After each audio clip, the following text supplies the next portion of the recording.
G'day everyone. Before we hop into today's vlog, I just want to remind you to please hit that subscribe button. From now on, I'm going to be putting out daily online poker vlogs. We're going to be tracking my process as I play these 6 max online poker cash games, 6 out of 7 days of the week. Make sure you hit subscribe so you get the vlogs as they come out. But for now, onto the vlog.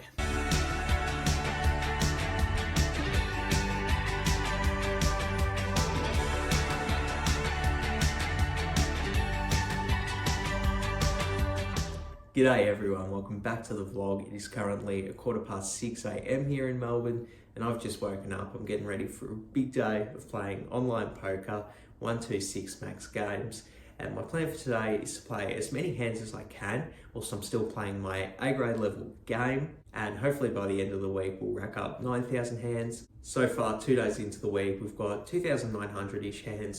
So we're a little bit behind track to get to the 9,000 by the end of the week. So hopefully we can put in a few extra hands today. But even if we can't, I'm just gonna leave as soon as I start feeling tired or fatigued or tilted or whatever, because playing the A grade level is more important and hopefully we can make up for lost volume in later days this week. Before we get into any poker though, I'm starving. I need to cook a feast. Let's go eat.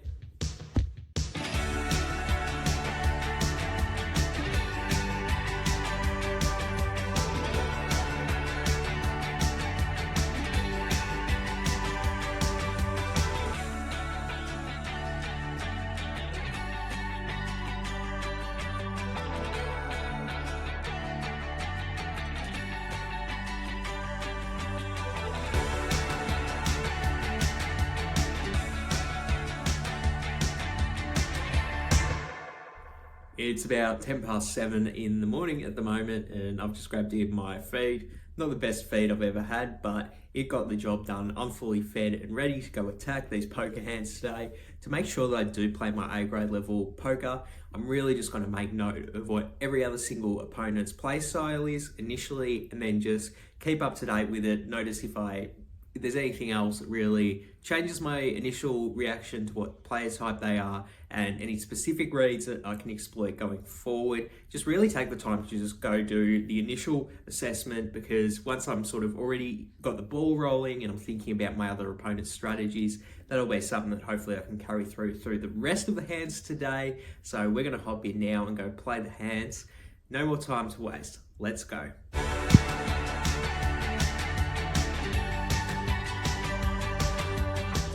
Welcome back everyone. It's currently 4:30 p.m. here in Melbourne and I've just wrapped up my third poker session for the day. Was able to play a total of 5 hours and 40 minutes today, racking me up a total of 1,570 hands on the day, which I'm pretty stoked with. As you can see, we're getting closer and closer to that 9,000 hand goal by next Tuesday. So obviously pretty stoked with that. Something I'm a bit less stoked with are the results from today's session. I did end up losing 697 across the 3 sessions, unfortunately.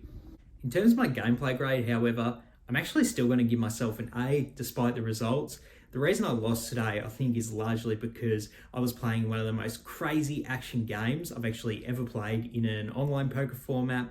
The opponent, who was actually to my direct left on one of the tables in my morning session, was literally just going all in every single hand for 100 big blinds.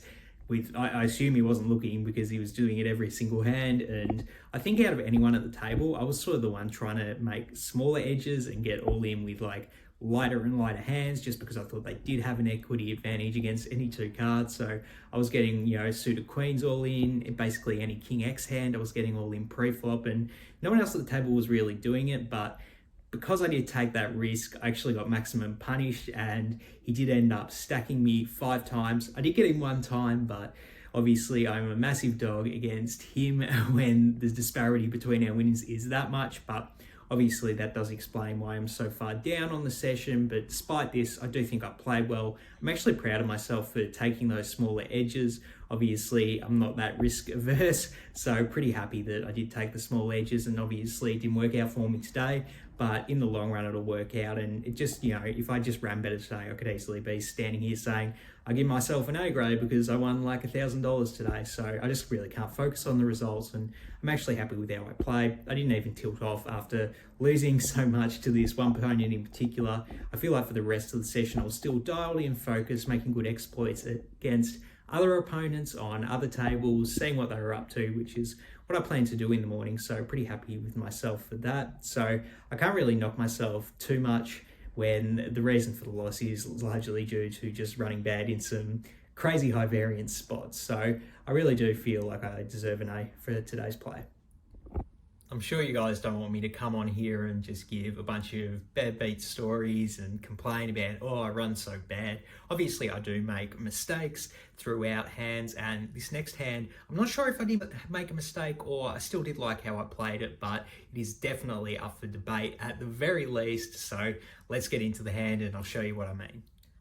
The action folds to a loose aggressive cutoff who had been opening up a lot of hands, and I know this because I was dialed in paying attention. Regardless, so the cutoff goes ahead and raises it up to 6. Then the action's on me on the button, and I have 7-6 of hearts. And I think in this spot against the loose aggressive players open, I'm definitely going to want to 3-bet. Not only is the cutoff first button dynamic one of the more aggressive 3-betting scenarios in a 6 max game, but additionally, I've seen the cutoff open hands like Jack 3 suited, Queen 8 offsuit from the cutoff before, so I definitely want to go ahead and raise this hand basically for value because their range is so wide here. So I go ahead and make it 18, then the action gets back to the cutoff and they do call. And I will say this about their call, I think they're actually calling with a tighter range. All those trash hands I listed before, they're not going to call the 3-bet too, so they definitely do have something that is playworthy when they call here, which is obviously important to note going forward in the hand. But we do go heads up to a flop,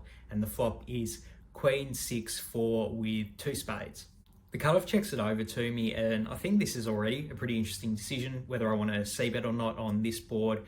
The reasons I would like checking potentially are, like I said, my opponent called my 3-bet with a stronger range of hands, so I could easily be behind here. They could definitely have a bunch of strong queens, king, queen, queen, jack suited, queen 10 suited, and also the pocket pairs that are better than my hand, 7s, 8s, 9s, 10s, maybe jacks. I think jacks might 4-bet in an aggressive button versus cutoff dynamic, but it is somewhat possible, and it's another hand we lose to, so I'm not really looking to inflate the pot that much when my opponent is going to call with a pretty strong range of hands that I actually lose to.